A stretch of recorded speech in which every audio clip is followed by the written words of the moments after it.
Welcome back to The Explainer. Today we're diving straight into ACIM, Lesson 144, which is actually a review of Lessons 127 and 128. If you've been following along, you already know these review lessons are just absolute game changers. They're specifically designed to take these massive concepts and really lock them in. So let's explore the mental shifts this specific review has to offer us today. Okay, let's dive into this. Our two focal thoughts for today are literally the beating heart of this lesson. We've got Lesson 127, there is no love but God's, and Lesson 128, the world I see has nothing that I want. Now look, I get it. At first glance, reading those off the page can feel pretty intense, right?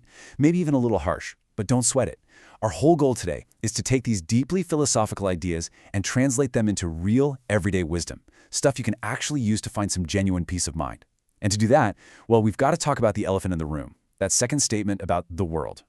So, the crucial point is, what exactly do we mean by the world here? We absolutely have to clear this up right off the bat, because this lesson is not, I repeat, is not asking you to walk around with some gloomy, rejecting view of our physical existence or this beautiful planet we live on. Not at all. In this context, the world is strictly talking about the ego's illusions. You know, that mental construct of constant fear, the endless rat race for social status, the obsessive materialism. It's that exhausting, demanding value system we've just totally made up in our own heads. And honestly, once you clear that hurdle and realize this isn't an attack on your physical life, the true, incredible liberation of this text just starts shining through.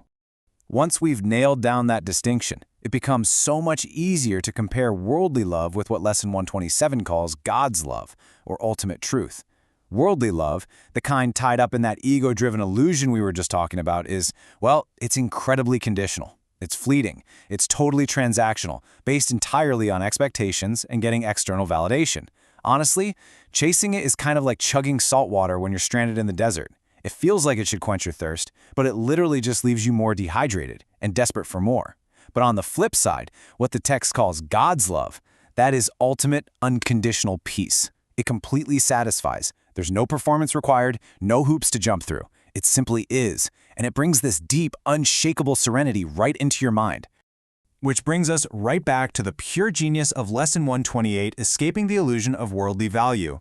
Once you truly grasp that the ego's whole value system is just this exhausting, never-ending treadmill, saying the world I see has nothing that I want completely changes its vibe.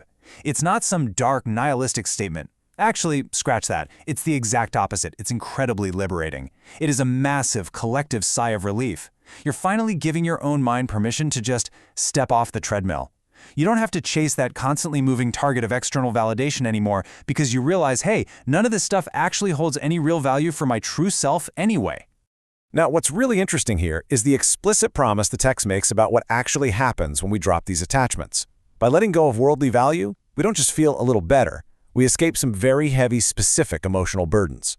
We're talking about escaping years of misery. We avoid countless disappointments. We completely bypass what the text so vividly calls the bitter ashes of despair. And, maybe most importantly, we break the literal chains that bind our minds. Because think about it, every external, material thing you overvalue, it acts like a heavy iron chain, weighing down your awareness and holding your mind hostage to fear. Choosing to let go is exactly how you pick the lock on those chains. And all of this leads us right to the gorgeous, unifying thought of Lesson 144 itself. My mind holds only what I think with God. This one single sentence so beautifully synthesizes the two review lessons. Think about it. If there's no real love but God's, and the ego's chaotic world offers literally nothing you truly want, then guess what? Your mind is finally completely free to hold only truth, peace, and love. It creates this beautifully cohesive mindset of total mental clarity. You're essentially taking a broom and sweeping out all the heavy, exhausting clutter of worldly anxiety and just replacing it with pure, quiet certainty.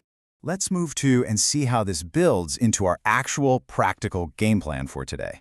Because the text doesn't just drop this high-level philosophy on us and walk away. It gives us strict, time-bound instructions to actually put this into practice. So here's the rundown. First, you're going to rest your mind for 10 minutes. Second, you need to repeat this 10-minute resting period 3 times today.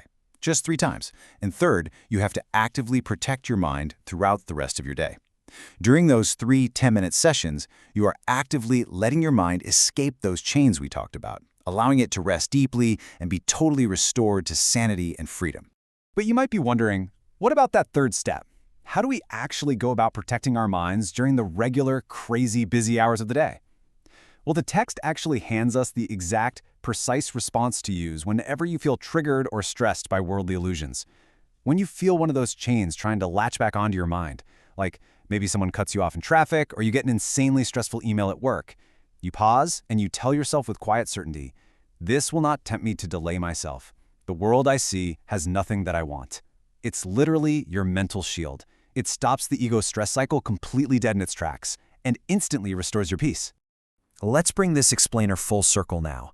Take a deep breath with me and let's look at these two core tenets one more time to really lock them in. Lesson 127, there is no love but God's. Lesson 128, the world I see has nothing that I want. Let those words just sink in for a second. When you combine the ultimate, unconditional peace of that first thought with the radical liberating detachment of the second, you unlock a profound level of mental freedom. Your mind will hold only what you think with God, and your entire perspective on this world is going to shift radically towards peace. Thank you all so much for joining me for this explainer on Lesson 144.